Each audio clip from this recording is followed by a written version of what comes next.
So again, going back to our side control flow, when you go for that Americana and they're strong or you missed grabbing the hand and they straighten that arm, we're going to switch the grip real quick and take a straight arm bar there and immediately go into a wrist lock at the end of it. Anytime there's a straight arm bar, there's a wrist lock on the end. Either way, whatever one they're going to give you, because they'll give you one. Most people are very nice that way. They'll give you some kind of wrist lock on the end of some kind of arm bar, regardless, right? So if Coach Mickey wants to lay his sensitive head right here, nice and softly, so the cameraman's ears don't explode. Right? So maybe I got the wrist and I go for this and he straightens that arm hard. What I like to do here is I don't want to stay in this position.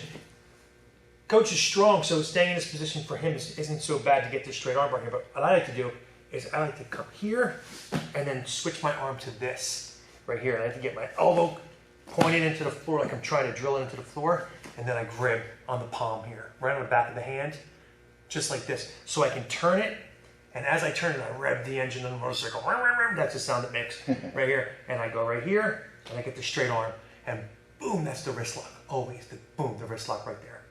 All right, so I went for this Americana, and he straightened, so I switched it here, like I'm hugging it, and my arm comes here. Now look, if I had a gi on, I would grab my gi here, but I have to keep my hand all the way up on my shoulder here, and I want to point my elbow into the ground, and then boom, hit here. If their hand happens to be turned like this a little bit, I reach over if I need to, and I rev it. That's the sound it makes.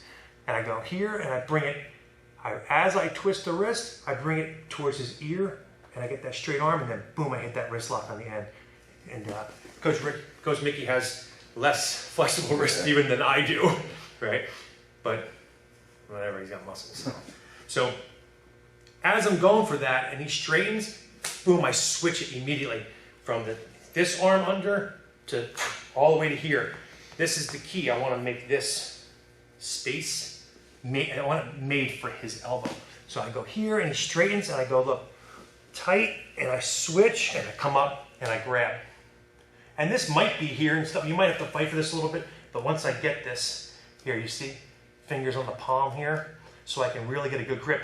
And even strong guy over here, as much as he tries to twist his hand out of here, like that's mine. If I grab it here, he can pull, he can twist his wrist all different ways.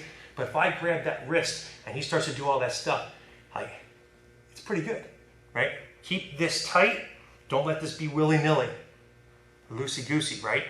Here, pull it out, put this over here, and then hit that wrist lock right there. All right? So when the Americana top wrist lock fails, switch, grab the palm, not the palm, sorry, top of the hand, like this, with that same grip we talked about earlier, and then twist it as you do it. And put it to their ear and then hit that wrist lock on the end of it. Cool? All right, so when the Americana fails and they straighten their arm, hit that straight arm bar. Don't forget the wrist lock on the end. All right, thanks. Don't forget to like and subscribe and hit that notification button.